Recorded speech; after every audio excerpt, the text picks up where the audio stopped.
PM Modi ने केदार घाटी में कई पुनर्निर्माण कार्यों का लोकार्पण किया। करीब 400 करोड़ की अलग अलग परियोजनाओं की सौगात दी। केदार घाटी में मंदाकिनी आस्था पथ, संगम घाट, पर्यटन केंद्र समेत श्रद्धालुओं की सुविधाओं के लिए भवन की सौगात, यात्रा को सुगम बनाने के प्लान पर चल रहे काम का लोकार्पण किया।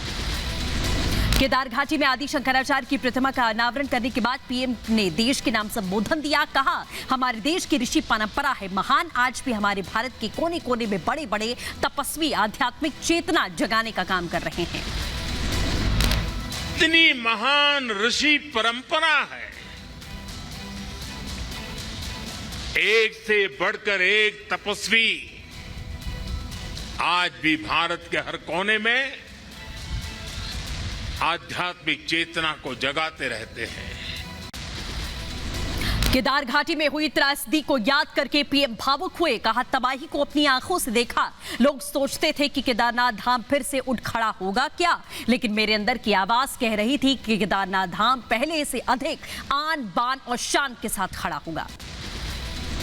अपनी आंखों से उस तबाही को देखा था, उस दर्द को देखा था। जो लोग यहां आते थे वो सोचते थे कि क्या अब ये हमारा केदार धाम या हमारा केदारपुरी फिर से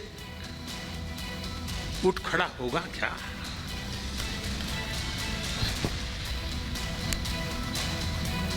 ये आवाज कह रही थी ये पहले से अधिक आन बान शान के साथ खड़ा होगा।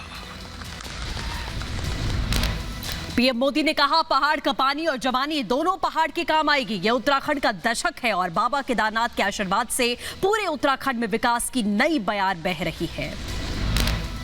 वरना तो हम हमेशा सुनते थे पहाड़ का पानी और पहाड़ की जवानी कभी पहाड़ के काम आती नहीं। मैंने इस बात को बदला है। अब पानी भी पहाड़ को काम आएगा, जवानी भी पहाड़ को काम आएगी। पलायन रुकना है।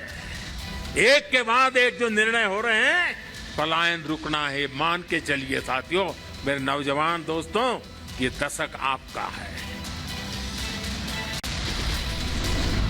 पीएम मोदी ने देश के वीर जवानों के त्याग को नमन किया। कल नौशेरा में सरहद पर तैनात जवानों से मुलाकात की थी। 130 करोड़ जनता का आशीर्वाद लेकर जवानों के बीच गया था। मैंने त्योहारों की खुशियां मेरे देश के जवान वीर सैनिकों के साथ बांटी। देशवासियों का प्रेम का संदेश, देशवासियों की उनके प्रति श्रद्धा, देशवासियों के उनके आशीर्वाद, 130 करोड़ आशीर्वाद लेकर के मैं कल सेना के जवानों के बीच गया था। पीएम ने कहा, सदियों बाद अयोध्या को उसका गौरव वापस मिला। भव्य राम मंदिर का जोश और जज्बात के साथ किया जा रहा निर्माण। देश की सांस्कृतिक विरासतों को संभालना हमारा मकसद। आजादी के अमृत महोत्सव पर युवा पीढ़ी की स्वाधीनता संग्राम का महत्व बताने पर जोर दिया गया। भगवान श्री राम का भव्य मंदिर पूरे गौरव के साथ बन रहा। अयोध्या को उसका गौरव सदियों के बाद वापस मिल रहा है। हमारा देश आजादी का अमृत महोत्सव भी मना रहा है।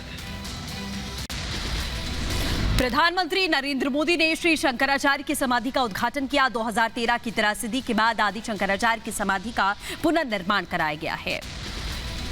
आदि गुरु शंकराचार्य की 12 फीट ऊंची प्रतिमा को क्लोराइट शिस्ट से बनाया गया है। गुरु शंकराचार्य की मूर्ति का वजन 35 टन है। मैसूर के मूर्तिकारों ने बनाई मूर्ति को बनाया है। बाबा केदारनाथ के मंदिर के बाहर पीएम मोदी का सम्मान किया गया। सीएम पुष्कर सिंह धामी की मौजूदगी में पीएम को भेंट की गई प्रतिमाएं और तस्वीरें अंगवस्त्र देकर पीएम का स्वागत किया गया। केदार घाटी में विकास कार्यों के तेजी से पूरा होने पर सीएम पुष्कर सिंह धामी ने पीएम मोदी का आभार व्यक्त किया। कहा, पीएम के नेतृत्व में केदार घाटी समेत पूरे उत्तराखंड का होगा तेजी से विकास। प्रदेश के दूर दराज इलाकों में तेजी से चल रहे रेल मार्ग निर्माण के कार्य। प्रधानमंत्री मोदी ने हाथ हिलाकर लोगों का अभिवादन किया। पीएम मोदी ने अपने संबोधन में बताया, केदारनाथ के विकास कार्यों पर ड्रोन से सीधा दिल्ली से पैनी नजर रहती है। प्रधानमंत्री नरेंद्र मोदी ने किया बाबा केदार का रुद्राभिषेक। मंदिर के गर्भगृह में मंत्रोच्चारण के बीच में प्रधानमंत्री ने पूजा अर्चना की। प्रधानमंत्री मोदी ने संकल्प के दौरान बाबा केदार को बागंबर वस्त्र चढ़ाए, जिन्हें बाद में पीएम मोदी को ही भेंट किया गया। गर्भगृह में पूजा अर्चना के बाद केदारनाथ मंदिर की पीएम मोदी ने परिक्रमा भी लगाई। प्रधानमंत्री मोदी ने भीमशिला के भी दर्शन किए। पीएम मोदी ने विकास और पुनर्निर्माण कार्यों का अवलोकन किया। उत्तराखंड आपदा के बाद हुए पुनर्निर्माण कार्यों पर बनी प्रेजेंटेशन को पीएम मोदी ने इग्लू हट में बैठकर देखा। 5वीं बार 12 ज्योतिर्लिंगों में से एक केदारनाथ धाम पहुंचे प्रधानमंत्री नरेंद्र मोदी। मंदिर को विशेष तौर पर फूलों से सुसज्जित किया गया।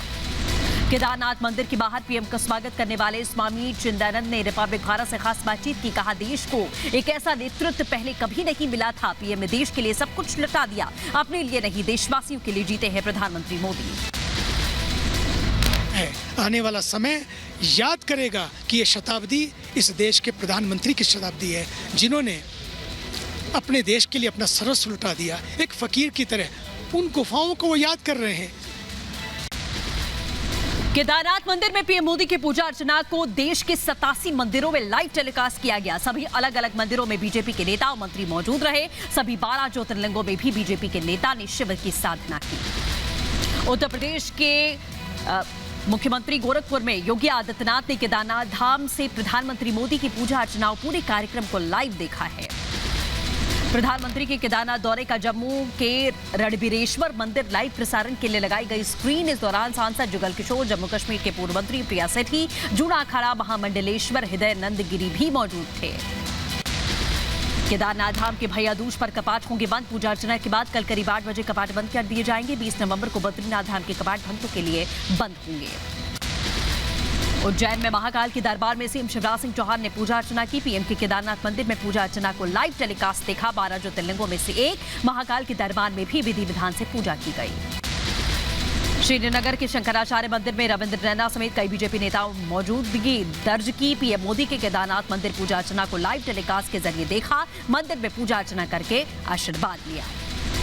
केंद्रीय गृह मंत्री अमित शाह ने अहमदाबाद के गुजराती नववर्ष और दीपावली के उपलक्ष्य में पार्टी कार्यकर्ताओं से मुलाकात की। सभी को हार्दिक बधाई दी। गोरखपुर में सीएम योगी आदित्यनाथ ने बीजेपी कार्यकर्ताओं, हिंदू युवा वाहिनी के सदस्यों से मुलाकात की। प्रदेश में विकास कार्यों को जन जन तक पहुंचाने का मंत्र भी दिया। सीमा सुरक्षा बल ने पंजाब के फिरोजपुर सेक्टर में 950 ग्राम हेरोइन पकड़ी। बरामद हेरोइन की अंतर्राष्ट्रीय बाजार में करीब कीमत 5 करोड़ रुपए की है। जमानत पर जेल से बाहर आए आर्यन खान ने नारकोटिक्स कंट्रोल ब्यूरो के दफ्तर में जाकर हाजिरी लगाई है। क्रूज ड्रग्स मामले में आरोपी आर्यन खान कोर्ट ने पूछताछ में सहयोग करने का निर्देश भी दिया था। डीजल की कीमतों कम होने पर लोगों ने जताई खुशी। केंद्र सरकार और जम्मू कश्मीर प्रशासन की ओर से दाम घटाए जाने का स्वागत किया। केरल सरकार का पेट्रोल डीजल पर वैट कम करने से इनकार। केंद्र के फैसले की भी केरल सरकार ने आलोचना की है। मध्य प्रदेश के ग्वालियर में जूतों की दुकान में लगी भीषण आग। दुकान का एक हिस्सा तोड़कर बुझाई गई आग। फिलहाल आग लगने की वजह साफ नहीं। गुजरात के वलसाड में पेपर मिल में लगी भीषण आग। कड़ी मशक्कत के बाद आग पर काबू पाया गया। आग में लाखों का सामान जलकर खाक हो गया। यूपी के बरेली में आग का कहर। बाजार में मौजूद पर्दे के गोदाम में लगी भीषण आग। लाखों का कपड़ा जलकर खाक हुआ। एहतियातन आसपास के इलाकों को खाली किया गया। यूपी के सहारनपुर में ट्रैक्टर और बाइक में भिड़ंत। दर्दनाक हादसे में 3 लोगों की मौत हो गई। यूपी के मुरादाबाद में छज्जा गिरने से बड़ा हादसा। मलबे के नीचे दबने पर युवक की मौत। 5 लोग जख्मी। अस्पताल में घायलों का इलाज जारी। ग्रेटर नोएडा में घने कोहरे के बीच में रफ्तार का कहर। ईस्टर्न पेरिफेरल एक्सप्रेस वे पर घने कोहरे के चलते आपस में टकराई 6 से ज्यादा गाड़ियां। कई लोग जख्मी। हादसे के चलते लगा लंबा जाम। आंध्र प्रदेश के अनंतपुर में सड़क हादसे में 5 महिलाओं की मौत। घायल महिलाओं का अस्पताल में इलाज जारी है। उत्तर प्रदेश के बिजनौर में पटाखे जलाने को लेकर 2 पक्षों में विवाद। दोनों पक्षों के बीच में जमकर चले लाठी डंडे। घटना में 1 की मौत हुई। ग्रेटर नोएडा में दुकान का ताला तोड़कर चोरी की वारदात। लाखों का मोबाइल, नकदी। चोरों ने हाथ साफ किया। पुलिस जांच में जुटी। एमपी के ग्वालियर में सड़क किनारे खड़े पत्रकार को टक्कर मारने का सीसीटीवी वीडियो सामने आ चुका है। ट्रक की टक्कर के बाद में 3 दिन से वेंटिलेटर पर है पत्रकार। घर वालों ने साजिश का आरोप लगाया।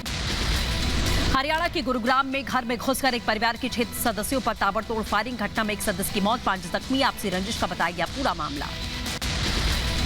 यूपी के बुलंदशहर में घरेलू विवाद में पत्नी ने लगाई फांसी। पति ने खाया जहर। मामले की जांच में जुटी पुलिस। गंभीर हालात में पति को अस्पताल में भर्ती किया गया। बलिया में पुलिस चेकिंग के दौरान 2 चोरों को पुलिस ने गिरफ्तार किया। पुलिस ने एक तबच्चा, जिंदा कारतूस बरामद किए हैं। ग्वालियर में पुलिस ने एक तस्कर को गिरफ्तार किया। आरोपी तस्कर के पास से 500 ग्राम स्मैक बरामद की गई। मध्य प्रदेश के बड़वानी में एक मोबाइल शॉप में लगी आग। मौके पर पहुंची फायर ब्रिगेड की टीम ने कड़ी मशक्कत के बाद आग पर काबू पा लिया है। दीपावली के बाद दिल्ली एनसीआर में छाई धुंध की चादर। बेहद खराब श्रेणी में हवा की गुणवत्ता, सांस लेना भी दूभर हो चुका है।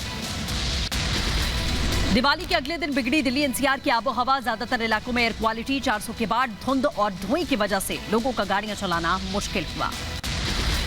बिहार के गया में एनजीटी के आदेश के बाद हवा में प्रदूषण का स्तर कम हुआ। एयर पॉल्यूशन बढ़ने के चलते एनजीटी ने जिला प्रशासन को सख्ती से जांच करने के निर्देश दिए। बैंगलोर में जगह जगह बरसात से बदला मौसम का मिजाज। रात भर की बारिश की वजह से तापमान में आई गिरावट। देश में कोरोना के एक्टिव मामलों में आई कमी। भारत में इस वक्त 1,48,000 कोरोना के सक्रिय मामले। बीते दिन कोरोना के 12,729 नए मामले दर्ज किए गए। टीएमसी के वरिष्ठ नेता सुब्रत मुखर्जी का निधन। कोलकाता में रविंद्र सदन में लोगों ने सुब्रत मुखर्जी को अंतिम श्रद्धांजलि अर्पित की। देश भर में आज गोवर्धन पूजा की धूम। कानपुर में द्वारकाधीश मंदिर में उमड़ा भक्तों का सैलाब। राजस्थान के भीलवाड़ा में आज गोवर्धन पूजा। महिलाओं ने घर की सुख शांति के लिए भगवान कृष्ण के गोवर्धन स्वरूप की आराधना की। मंदिरों में अन्नकूट का आयोजन किया गया। भारत और स्कॉटलैंड के बीच में T20 वर्ल्ड कप का 37वां मुकाबला दुबई इंटरनेशनल स्टेडियम में शाम 7:30 बजे खेला जाएगा मैच। पाकिस्तान में आसमान पर महंगाई 150 रुपए किलोग्राम पहुंचा। चीनी का दाम 138 रुपए प्रति लीटर बिक रहा है। पेट्रोल महंगाई की मार झेल रहे पाकिस्तान से पीएम इमरान खान ने बोला झूठ। पाकिस्तान में पेट्रोल की बढ़ी कीमत को लेकर कहा भारत में पेट्रोल की कीमत 250 रुपए प्रति लीटर है। दक्षिणी कैलिफोर्निया में ट्रक चोरी करके भाग रहे चोर को घंटों की मशक्कत के बाद पुलिस ने पकड़ा। काफी दूर तक पीछा करने के बाद पुलिस ने चोर को हिरासत में ले लिया। स्कॉटलैंड के ग्लासगो में नकोल जापान के कार्यकर्ताओं का विरोध प्रदर्शन। कार्यकर्ताओं ने सभी देशों में कोयले तेल पर निर्भरता कम करने की अपील की। जलवायु परिवर्तन को लेकर जताई चिंता। इटली में मौसम की मार से बेहाल लोग। खराब मौसम और कुदरत के कहर के चलते लोगों का पलायन। कई इलाके डूबे। सेना और आपदा प्रबंधन टीम की मदद से रेस्क्यू ऑपरेशन किया गया। चिली की राजधानी सैंटियागो में मापुचे समुदाय का प्रदर्शन। न्याय की मांग को लेकर सड़कों पर उतरे लोग। मापुचे समुदाय के 2 लोगों की हत्या से नाराज हैं लोग। स्पेन में ज्वालामुखी विस्फोट में अब तक हजारों लोगों ने छोड़ा अपना घर। ज्वालामुखी से निकले लावा की राख ने पूरे इलाके को ढका। धुएं और आग की वजह से उड़ानें हुई प्रभावित। बाल्कदेश के बोरेसिनिया में कोविड-19 वार्ड में कर्मचारियों को डॉक्टर्स की चेतावनी। पिछले कुछ दिनों में अस्पताल में कोरोना मरीज बढ़े। जल्दी हो सकता है कोरोना विस्फोट। बोरेसिनिया में टीकाकरण की दर सबसे कम है। बोलीविया की पूर्व राष्ट्रपति एवो मोरालेस ने अर्जेंटीना की राजधानी में पुस्तक विमोचन में हिस्सा लिया। मोरालेस ने राजनीतिक ऑपरेशन का विवरण किया। 2019 में इस्तीफा देकर देश छोड़कर चले गए थे। अमेरिका में धूमधाम से मनाई गई दिवाली। वॉशिंगटन डीसी और न्यूयॉर्क में भव्य कार्यक्रम। लोगों ने एक दूसरे को शुभकामनाएं दी।